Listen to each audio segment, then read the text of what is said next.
Bienvenidos a Última Ratio, un podcast de diálogos punitivos. Buenos días a todos, a todas las personas que nos ven en Última Ratio de diálogos punitivos. Hoy tenemos un invitado muy especial en este video podcast, el doctor Mauricio Cristancho, a quien le damos la bienvenida a este espacio y le agradecemos, por supuesto, por venir, por asistir, por aceptar nuestra insistente invitación. Bueno, un cordial saludo a toda la audiencia de Diálogos Punitivos. Para mí un honor estar aquí y hacerles, por supuesto, un reconocimiento a esa ardua e importante labor académica que ya completa varios años. Así que para mí es un honor estar aquí. Gracias, doctor Mauricio. El día de hoy vamos a hablar de un tema que incluso para los penalistas es novedoso, es extraño. Yo a veces lo relaciono como aquel monstruo del cual los penalistas no hablamos, porque es supremamente técnico. Y son los delitos tributarios, ¿cierto? Que por supuesto ya están algunos de ellos hace un buen tiempo en nuestra regulación penal, pero que en los últimos tiempos, a raíz de algunas leyes de las cuales ya hablamos, de alguna regulación novedosa, pues se han ido adicionando nuevos tipos penales, nuevos tratamientos, y que implica, por supuesto, una revisión por parte de nosotros los profesionales en el derecho sobre este tipo de temáticas. Pero lo primero yo quiero saber, doctor Mauricio, es quién es Mauricio Cristancho. Yo quiero conocerlo a usted, por supuesto. Yo sé lo que es Mauricio Cristancho profesionalmente, lo que he podido ver, pero nunca he tenido la posibilidad de conocerlo directamente. Entonces, bueno, yo quiero saber, ¿usted cómo se define? ¿Quién es Mauricio Cristancho? Mauricio Cristancho es un enamorado del derecho penal. Yo me gradué como abogado de la Universidad Nacional de Colombia en el año 2004 y desde antes de graduarme tuve la posibilidad de entrar a trabajar en un juzgado penal como sustanciador, lo que se conoce como oficial mayor. Y allí empecé a pasar por diferentes juzgados, penal municipal, en ese tiempo pues estábamos bajo la ley 600, en algunos juzgados del circuito, y siempre mi preocupación fue el derecho penal, así que entré a estudiar una especialización inicialmente en el Rosario, allí me especialicé en penal, pero como terminé trabajando en un juzgado que tenía que ver mucho con delitos contra la administración pública, pues decidí hacer en esa misma universidad una especialización en administrativo.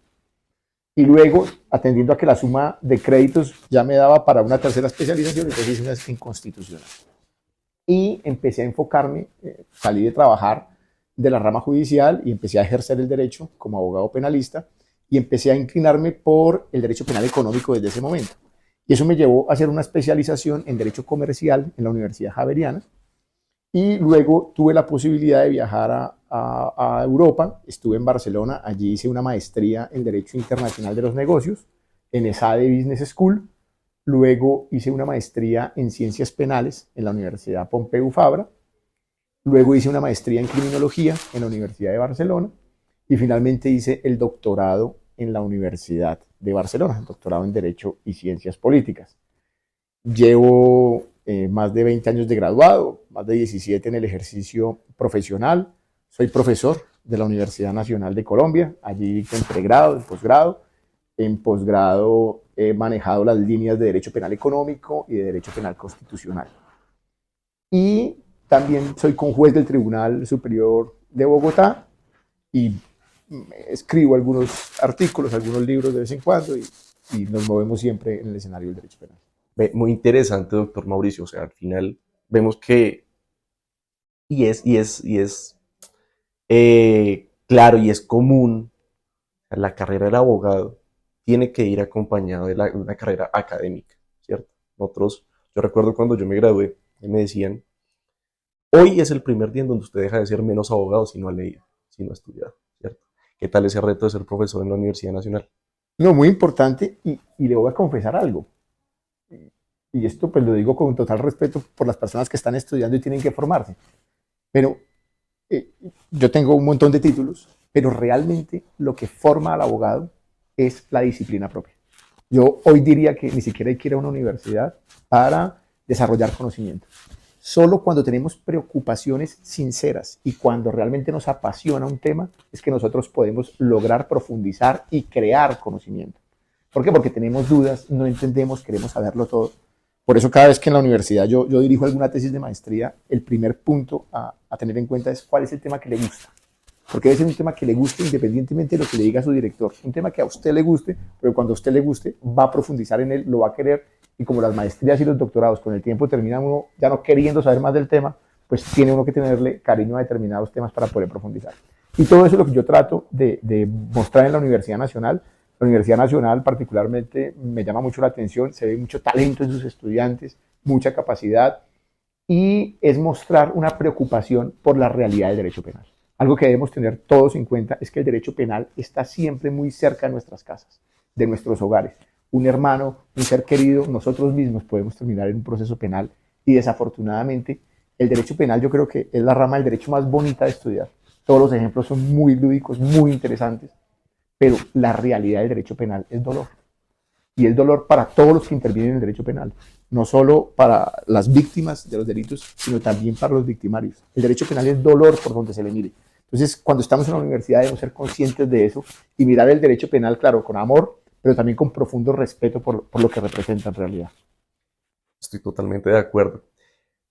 Quisiera, digamos, ya entrar en el tema en cuestión y es, usted nos ha dicho que se ha interesado desde ya muy buen tiempo en el derecho penal económico y por supuesto pues así ha ido quizá encarrilando una parte de su desarrollo profesional. El derecho penal tributario, ¿cierto?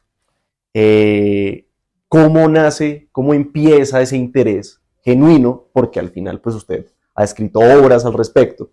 ¿Cómo empieza ese interés por esta rama del derecho penal, de esta ventana del conocimiento del derecho penal, que es tan desconocida, como dije al principio, tan amplia, y que realmente necesitamos pues indagar y conocer? ¿Cómo empieza? Esto empieza cuando yo curso la maestría en Barcelona. Allí mi maestro Nacho Gallego es un apasionado por el delito que allí se conoce como blanqueo de capitales, que nosotros lo conocemos como lavado de activos. A mí me llamaba mucho la atención y siempre me ha llamado mucho la atención el tema del lavado de activos. Y mi tesis de maestría, que casualmente no la he publicado, la tengo a punto de publicación porque siempre hay algo más para actualizarla. Yo publiqué primero la del doctorado que la de la maestría. La tesis de maestría que yo trabajé fue el papel de los paraísos fiscales en el delito de lavado de activos. Y eso me llevó a entrar un poco en concretar, en investigar qué es un paraíso fiscal, cuáles son los instrumentos jurídicos y financieros que allí se pueden ofrecer, qué es la opacidad que realmente se ofrece allí.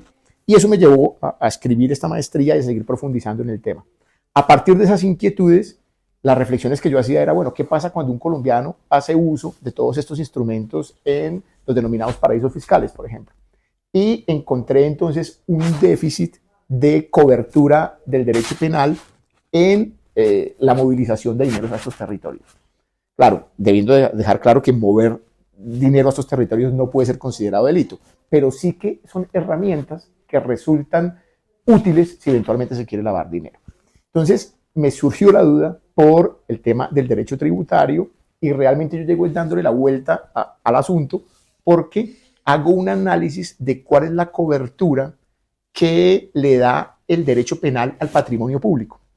Y encuentro que la cobertura que da al derecho penal, digamos desde el punto de vista de la hacienda pública, de ingresos y gastos, es una plena cobertura en gastos. Nosotros tenemos peculados, tenemos una cantidad de delitos que el mal gasto va a estar penalizado, pero no hay penalización en relación con los ingresos. Y aquí viene una diferencia importante, porque se suele hablar de delito de derecho penal tributario, o de derecho penal fiscal, o de delito fiscal, o de delito tributario. Y eso en el fondo también tiene una diferencia. Cuando nosotros hablamos de delito fiscal, fisco viene de sesto. Sesto, en su momento, en derecho romano, era una bolsa grande donde se incluyen todos los ingresos estatales. Aquí nosotros tenemos que si hablamos de derecho fiscal o de delito fiscal, estamos hablando de todos los ingresos. Si hablamos de delito tributario, estamos hablando únicamente de impuestos. Y esto para llamar la atención en qué, que me llamaba profundamente la atención que en Colombia nosotros judicializamos al que se apropia de un celular y le podemos meter hasta 15, 20 años de cárcel, pero hay compañías que no pagan $40 millones en regalías y es una conducta atípica. yo dije, esto debería mirarse desde otro punto de vista. Entonces, cuando analizo la cobertura del derecho penal, encuentro un vacío en lo que tiene que ver con los ingresos. Y ahí es el déficit del delito fiscal. Eso es lo que me lleva a mí a escribir el delito fiscal, que es una obra en la que, claro, analizo la historia de lo que ha pasado en Colombia, pero es una obra que tiende más a explicar cómo debería tipificarse el delito tributario a partir del análisis de lo que tenemos actualmente. Entiendo. Yo hace poco estaba escuchando una entrevista que en su momento usted dio en alguna revista jurídica relacionada precisamente con los paraísos fiscales y la opacidad precisamente y cómo ha cambiado la connotación precisamente del, si se quiere, el concepto paraíso fiscal, en donde realmente el punto, el quid del asunto está es en la información que se comparte o no se comparte, ¿cierto? Y lo atractivo que puede ser esto, pues para las personas naturales o jurídicas que desean resguardar, si se quiere, o mover sus recursos, su patrimonio a determinadas jurisdicciones. Y ahí, digamos que me lleva a mí a preguntarle lo siguiente. Este tipo de dinámicas podrían ser consideradas como un tipo de elusión fiscal, evasión fiscal, por ejemplo, o evasión fiscal, elusión o evasión fiscal, partiendo de la idea precisamente de la opacidad que hay en ciertas jurisdicciones respecto digamos, del control del fisco, el reporte, otro tipo de organismos internacionales que están muy atentos a este tipo de situaciones. Sí, y que sería importante precisar inicialmente allí. Nosotros solemos distinguir, al menos en el derecho tributario, se distingue lo que es la evasión de la elusión. Y se habla de la evasión es de esconder plenamente algún hecho generador de tributos. Y por elusión se habla de la forma de reducir un pago, pero también, digamos, si se mira de la materia penal, sería una reducción desde el punto de vista de algún acto irregular. Por eso se habla también en derecho tributario o de penal tributario de lo que es la economía de opción, porque la economía de opción sí es analizar las alternativas legales existentes para pagar menos. Eso es perfectamente plausible y lo hacen, de hecho, los asesores fiscales. Pero ¿qué acontece? Cuando nosotros hablamos de paraísos fiscales, claro, el solo concepto, yo siempre he mirado que el concepto paraíso fiscal pareciera ser muy bien asimilado por el ciudadano a pie. Usted habla con un taxista, y a mí, de hecho, antes de pandemia iba una vez en algún taxi y estaban hablando del carrusel de Bogotá y el taxista me estaba diciendo, y esas plata se las llevan a paraísos fiscales. Tienen muy clara esa visión de opacidad que se brinda. Cuando uno hace un estudio de los instrumentos que se brindan en estos lugares, encuentra efectivamente que son tres fundamentalmente. La sociedad offshore, que se llama offshore porque es fuera de costa, es decir, por ejemplo, la legislación panameña. Uno puede crear una sociedad en Panamá, pero se llama offshore porque no va a funcionar en Panamá sino en el exterior. Por eso ellos le ofrecen a uno productos en Suiza o en algunas otras jurisdicciones. Está el trust, que es la figura que nosotros conocemos más o menos de la fiducia, y hay otra figura que se conoce como la fundación, pero la fundación de interés privado. Y esas, cuando se mezclan todas estas alternativas, sí que es perfectamente posible darle de alguna manera opacidad a los dueños, lo que se llama actualmente los programas de cumplimiento, al beneficiario final de las inversiones. Pero también digo, eso es como el ejemplo del cuchillo, ¿no? O sea, un cuchillo puede ser una gran pieza para cocina, pero también puede ser un arma mortal. Entonces, lo que pasa con los instrumentos financieros de los paraísos fiscales, que son legales, insisto, es que sí se pueden prestar para eventualmente lograr la opacidad. ¿Y queda la opacidad allí? Porque casualmente quien tiene la información de los beneficiarios finales son firmas de abogados. Y ellos prestan unos nombres para que sean los que se registran en lo que sería la Cámara de Comercio de allí o el registro público, por ejemplo, en el caso panameño. Entonces, por eso uno ve que hay personas que tienen 5.000 firmas, 5.000 sociedades aparecen. ¿Por qué? Porque la misma firma presta.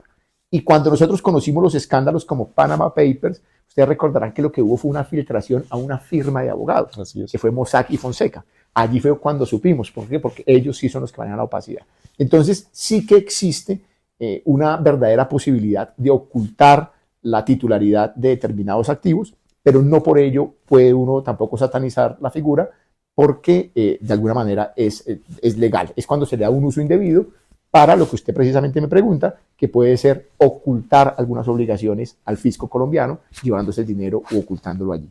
Entonces sí habría que mirar específicamente cómo se usan estos instrumentos, pero no necesariamente el hecho de tener allí productos financieros o jurídicos da lugar a que tenga algún tipo de reparo, siempre que se declare en Colombia, ¿no? Y doctor Mauricio, ¿cuán preparados estamos? Porque, bueno, entonces la administración de esta información, la custodia de esta información está en cabeza de privados. Como es que me llamó particularmente la atención cuando usted habla de estas fundaciones de naturaleza privada, pues por supuesto que al final el acceso a este tipo de información es supremamente difícil, si se quiere, nulo, ¿sí? A no ser que haya una situación como la que ya ocurrió que usted ha mencionado.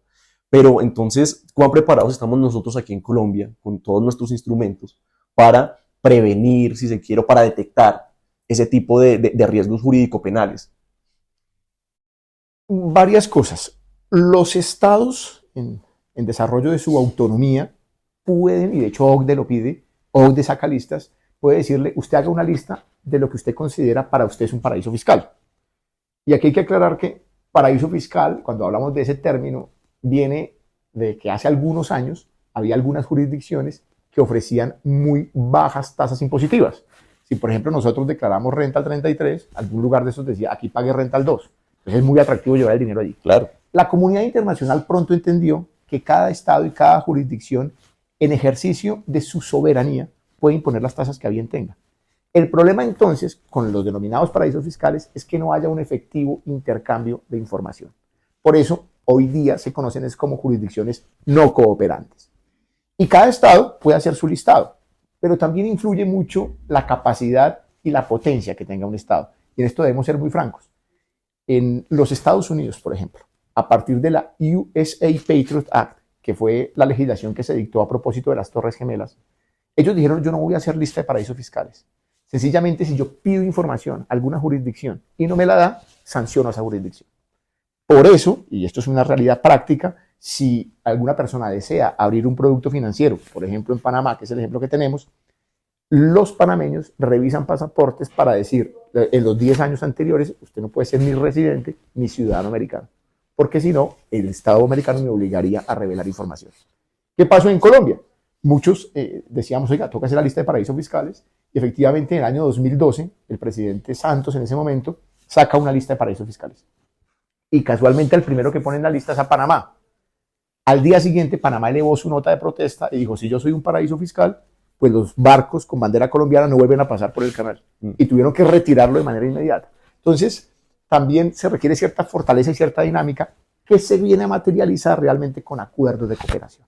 Cuando existen acuerdos de cooperación, eventualmente se puede tener ese acceso a la información, pero no deja de ser una dificultad práctica para los estados conseguir esa información que está allí. Ahora, esas recomendaciones de la OCDE para la construcción de este tipo de listas, yo lo asimilo mucho, por ejemplo, a listas restrictivas, por ejemplo, que tenemos unas listas restrictivas que son de conocimiento público, ONU, en fin, demás, pero también hay algunas corporaciones que construyen sus mismas listas restrictivas, por supuesto, todo dependiendo del objeto comercial que tengan, en fin.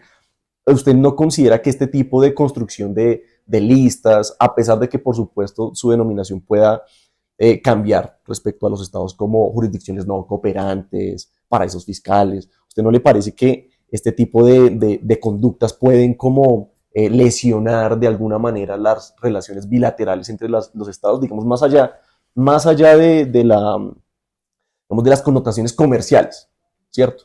Pero más allá de eso, ¿usted no considera que es posible que este tipo de denominaciones a algún estado, soberano por supuesto, en la práctica, en la dinámica en la que pues al final utiliza pues el fisco, la manera en la que en las dinámicas pues internas, ¿será que este tipo de situaciones no pueden lacerar de alguna u otra manera las relaciones entre dos estados pues, soberanos, hermanos incluso? ¿Qué piensa usted? Y parte de la base, su pregunta parte de una base, digamos, básica, necesaria de comprender, y es el hecho de que yo pueda imputarle a otro determinada conducta sin que haya sido vencido en juicio. Y es lo que acontece, y es una crítica que yo siempre hago actualmente con los denominados programas de cumplimiento. Hoy por hoy, todos somos respetuosísimos de los programas de cumplimiento. Yo creo que incentivan un respeto por la legalidad, está muy bien, pero también qué sentido tiene que hoy día una compañía me diga, como usted apareció en una noticia, entonces venga y me explica quién es usted y lo bloqueo. Claro. Entonces uno dice, esto realmente me parece que es un gran atentado a la presunción de inocencia. Si nosotros trasladamos ese debate a lo que acontece en el ámbito internacional, claro que se pueden presentar problemas de diplomacia y por eso el tema de la importancia de la fortaleza de los estados. Cuando Estados Unidos lo hace, ahorita pues estamos viviendo el tema de los impuestos aranceles, que Trump dice hoy el 10% aquí, el 50% allí y tal, lo hace por su fortaleza. Colombia dijera eso, pues no podemos tener, pues, nos dicen no vuelvo a hacer negocios con usted y adiós. Entonces, también parte de esa posibilidad de mandar en el mundo. Yo creo que también es un tema jerárquico que puede presentarse y casualmente pues son estos estados fuertes los que persiguen con alguna solidez los delitos tributarios. O sea, nosotros tenemos que ver los ejemplos del cine. Si nosotros miramos Al Capone, la década del 20, Alfonso Capone, pues el tipo cae por un tema de impuestos a pesar de que tenía 20 homicidios encima. Nosotros miramos, vamos a Europa y miramos todo el tema del gran astro del fútbol, Lionel Messi, condenado a 21 meses, y nuestro gran talento musical, que es Shakira, también terminó preacordando una condena por un tema de defraudación tributaria. ¿Y por qué? Porque son estados de alguna manera fuertes que persiguen la defraudación fiscal. Colombia no ha tenido una cultura de persecución y tampoco tenemos una cultura fiscal. Yo a veces lo digo de manera un poco jocosa. Colombia yo creo que es de los pocos países del mundo en los que el contador le dice al ciudadano, no le dice cuánto tiene que pagar, sino cuánto quiere pagar. Y el ciudadano le dice, no, pero eso está muy caro. Y el tipo coge un Excel, le mete 2 datos más y entonces baja un poquito más. Entonces así. Eso no debería ser así. Claro. O sea, aquí debería haber una cultura tributaria mucho más rigurosa y mucho más comprometida como ciudadanos. Claro, por supuesto. Ahora, yo quisiera, digamos, partiendo de eso que usted menciona, regresar al ámbito doméstico. A mí, digamos, como penalista hay una cuestión que me llama mucho la atención y es la DIAN, ¿cierto? La Dirección de Impuestos y Aduanas Nacionales aquí, siento yo que tiene un gran brazo, una fortaleza importante en sus instrumentos para provocar pagos, incluso algunos de estos instrumentos imposibilitan que se continúe con el ejercicio de la acción penal. Entonces, a mí aquí me surge una idea y es, o me llegan varias ideas, principio de subsidiariedad, última ratio, en derecho penal. ¿Cómo es posible, cómo se puede conjugar este tipo de principios de raigambre constitucional tan importantes para nosotros los penalistas? Porque es que al final el derecho penal es un derecho penal humano, ¿cierto? Social. Entonces, ¿cómo se puede conjugar el derecho administrativo, si se quiere, sancionador, y el derecho penal como herramienta, como la herramienta más fuerte que tiene el Estado para la persecución de delitos, ¿cierto? ¿Usted qué piensa ahí? Usted nos lleva al origen de la discusión. Cuando uno empieza a estudiar este tema, la primera pregunta que tiene que hacerse es, oiga, ¿las defraudaciones tributarias deberían ser delito? Exacto. Y pues eso nos lleva necesariamente a que nos imaginemos una balanza. Y entonces en un platillo, y yo les soy sincero, yo soy un defensor del derecho penal mínimo, del derecho penal de última ratio. Pero entonces en ese primer platillo vamos a poner ese argumento, un argumento poderosísimo, fuerte, pesado, que es la última ratio. Si usted tiene una hacienda fuerte, una DIAN fuerte, ¿para qué razón va a tipificar? No utilicemos el derecho penal. 2. Uno podría decir, en Colombia se presenta, esto tiene que ver con la criminología también, y es el hecho de que a los colombianos, particularmente en el mundo, no nos gusta pagar impuestos porque no notamos la representatividad de los impuestos. Los altos grados de corrupción han llevado a que uno diga, ¿para qué le voy a dar más dinero de impuestos? Porque esto es un manjar más amplio para los corruptos. Y 3, en ese mismo platillo, uno podría decir, aquí voy a poner otro argumento también de mucho peso, y es la existencia de otros delitos. Porque en últimas, un fraude, trucha, fraude de IVA, carrusel de IVA en la DIAN o en las haciendas, pues no reportar. No reportar puede ser un tema de fraude, una falsedad, en fin, entonces uno dirá, ¿qué pasa con estos elementos? Entonces, eso es un platillo que queda muy pesado. Y en el otro platillo, ¿qué vamos a decir? Primero, yo creo que debemos tener en cuenta que Colombia particularmente es una sociedad muy desigual. En Colombia, según estadísticas, si hacemos un promedio de los últimos 5 años, podemos decir que en Colombia el 1% de la población es dueña del 40% de la riqueza. Es decir, el 1% de la población es casi dueño de la mitad de la riqueza del país. Y paralelamente, el 40% de la población es pobre. De ese 40, un 25%, que es un 10 ponderado al final, tiene pobreza extrema, es decir, no tiene mínimas condiciones de vida dignas. Uno ve eso. Piketty estuvo hace unos meses en Colombia, Tomás Piketty, el economista, y él decía, es que haciendo cuentas, el 80% de la fortuna está en el 10% del país. O sea, uno cuando ve eso, uno debe preguntarse, ¿será que una clase privilegiada que defrauda al fisco no deberíamos perseguirla cuando sí perseguimos al ciudadano que se apropia de un celular? Uno, eso. Dos, el delito tributario o el delito fiscal no es un delito que se cometa con lo que los penalistas llamábamos antes el dolo de ímpetu, ¿no? Sí. Ese dolo de repente que estoy en una taberna y saco una botella porque hubo una reyerta allí. No, allí nosotros no hablamos de dolo de ímpetu, no hablamos de que los delitos tributarios se cometan por un trauma en la niñez, no hablamos que esto fue producto de unos tragos de más, no. El delito fiscal es un delito pensado, es un delito ponderado, es un delito premeditado, si se quiere. O sea, aquí estamos hablando de delitos que se planean. 3. Desde el punto de vista del perfil criminológico, la persona que comete ese tipo de delitos necesariamente es una persona con privilegio social. Entonces uno podría decir, usted sí tiene un mayor grado de compromiso.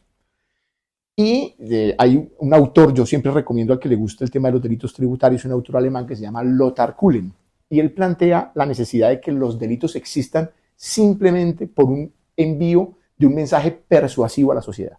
El solo hecho de tener delitos tipificados ya puede ayudar a que la persona diga, yo debo pagar impuestos porque si no estoy en los ámbitos de la delictividad. Y eso puede de alguna manera persuadir. Y finalmente, desde el punto de vista del derecho internacional, uno encuentra OCDE, dice tipifique delitos fiscales. Gafi dice, no dice tipifique delitos fiscales, pero dice ponga el delito fiscal como base de lavado. Entonces uno diría, debería estar tipificado. Cuando uno pone eso en las balanzas, uno dice, yo creo que el delito tributario sí debería tipificarse.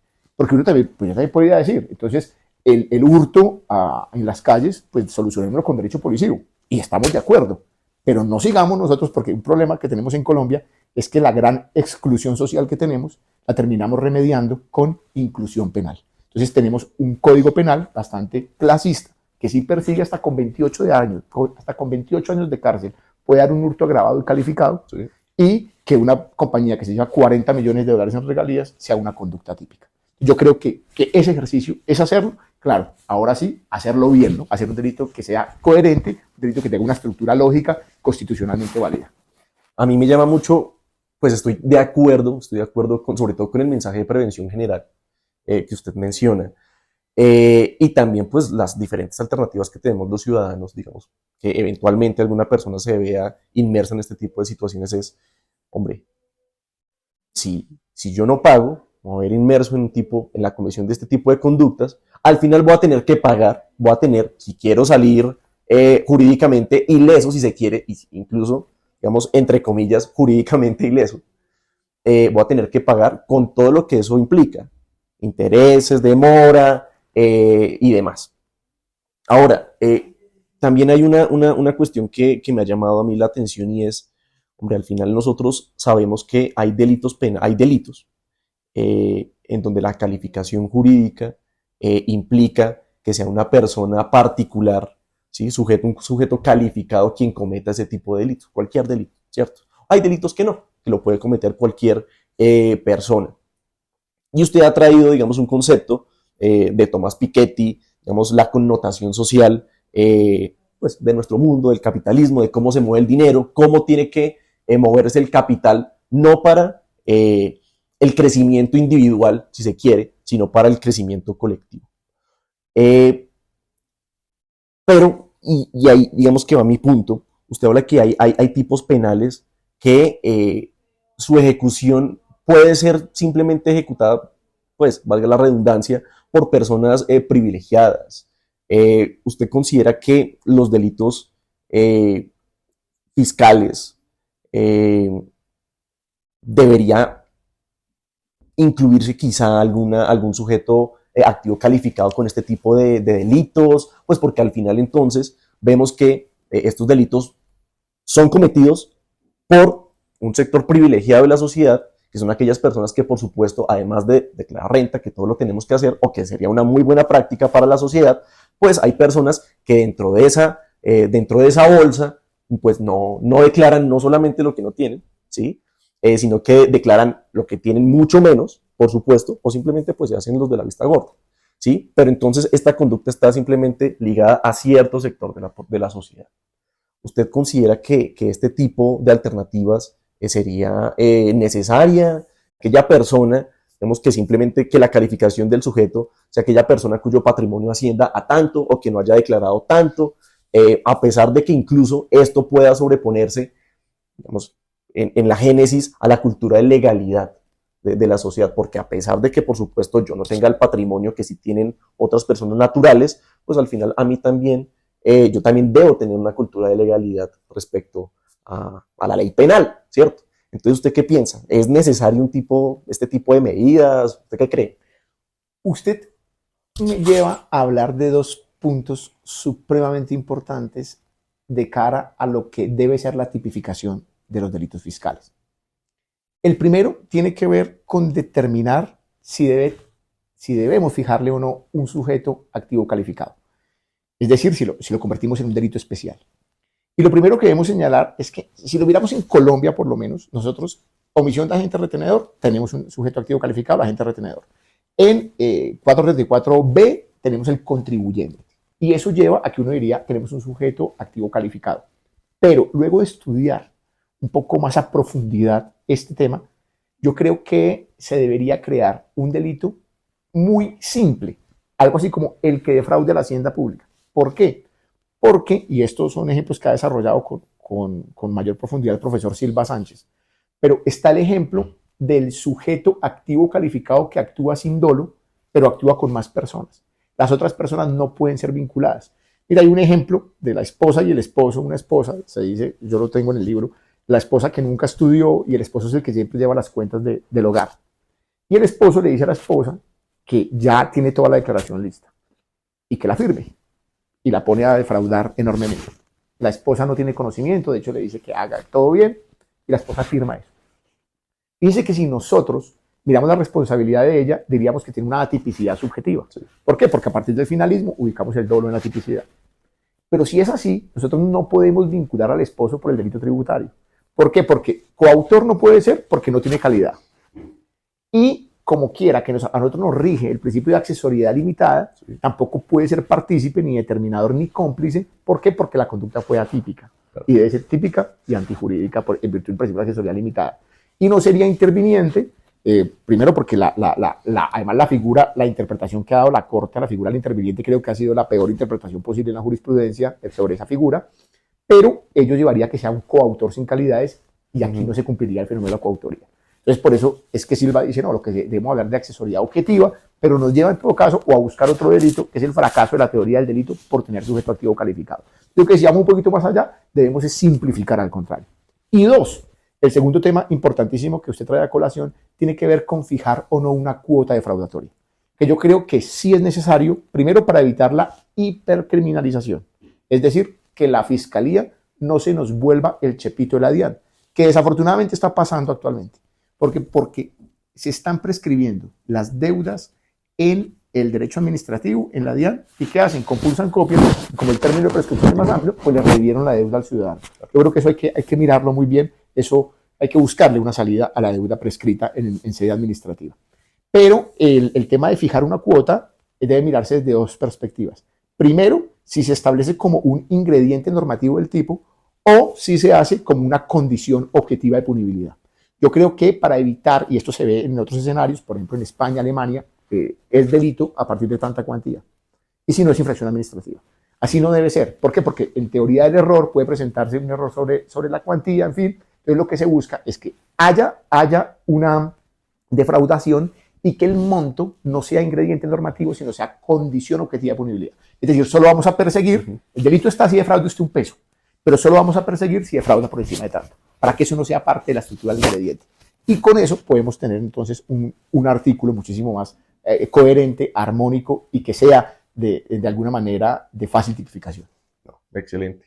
Bueno, doctor Mauricio, realmente que ha sido un placer escucharlo a usted con sus consideraciones, conocerlo, por supuesto, respecto a este tema tan importante hoy, porque el Estado colombiano ha tratado de fortalecerse, digamos, en vano o no, pues eso, digamos, que será una situación personal de crítica, pero indudablemente que este tipo de temas pues tienen plena vigencia en el 2025. No, y le digo algo para cerrar, porque cada día los desafíos son mayores. Hoy por hoy los criptoactivos.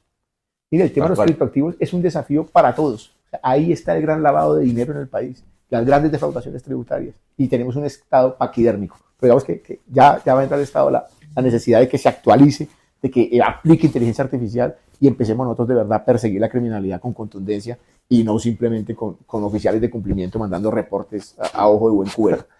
Ahora que usted habla de criptoactivos, digamos, me recuerda me genera una inquietud, y es, ya, probatoriamente, el delito fiscal. Y hablando concretamente de criptoactivos, pues realmente es un reto. Pero yo creo que más allá, porque es que también los criptoactivos son atractivos hombre, aquí nuevamente está la característica, la opacidad en la administración de este tipo de activos, y que incluso pues los mismos brokers, por ejemplo, están fuera del país, y al final entonces compartir este tipo de información, pues, hombre, no es posible, no ocurre. Entonces, probatoriamente, ¿usted qué retos observa desde el derecho penal, digamos ya procesalmente hablando, con relación a los criptoactivos? Interesante, porque nosotros no tenemos aquí, digamos, una normatividad actualizada sobre criptoactivos. Lo máximo que tenemos son algunas comunicaciones de la DIAN donde dice eso había que tributarlo.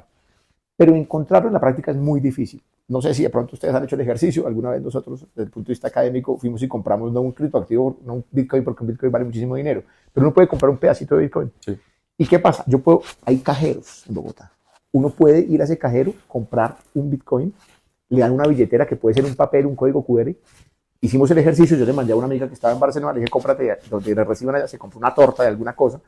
¿Por qué? Porque podemos mover el dinero aquí con una foto de un papel. Entonces, si la criminalidad utiliza esto y hace una suerte de pitufeo de estos envíos, es prácticamente imposible de rastrear. Las agencias internacionales hoy día están hablando de una suerte de agencias encubiertas en estas wallets internacionales, sí, y saben que estas billeteras de criptoactivos pueden estar calientes si tienen algún tipo de operatividad. Pero la única solución es que haya sofisticación en los métodos de investigación.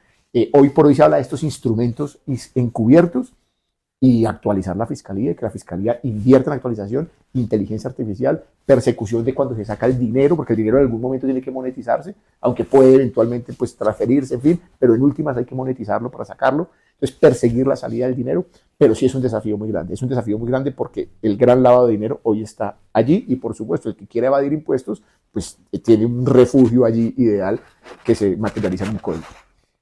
Ahora que usted menciona de los eventuales agentes encubiertos, uno podría, digamos, caer como en el error, o quizá en el riesgo, más que error, en el riesgo probatorio de incurrir en agentes provocadores de conductas delictivas en este tipo de medios. Si se ponen muy creativos, los agentes estatales podrían caer en el escenario de la provocación. Naturalmente, en Colombia distinguimos nosotros el agente encubierto del agente provocador, y tenemos expresamente prohibida la posibilidad de que exista agente provocador. Nuestros agentes encubiertos, si bien es cierto, deben usarse, debe ser muy riguroso la utilización de estas medidas investigativas, y allí particularmente ellos deben encargarse de identificar esas operaciones sospechosas y esos instrumentos que se están utilizando específicamente para el lavado. Y claro, en medio de esas agencias encubiertas, entregas vigiladas, hay que hacer una mezcla aquí de diferentes actividades investigativas, lograr atacar y golpear a la criminalidad en el país, que cada día se sofistica más. Bueno, doctor Cristancho, gracias por estar en Última Ratio de Diálogos Punitivos. De verdad que ha sido un placer. A ustedes por la invitación. Esto fue Última Ratio, un podcast de Diálogos Punitivos. Hasta la próxima.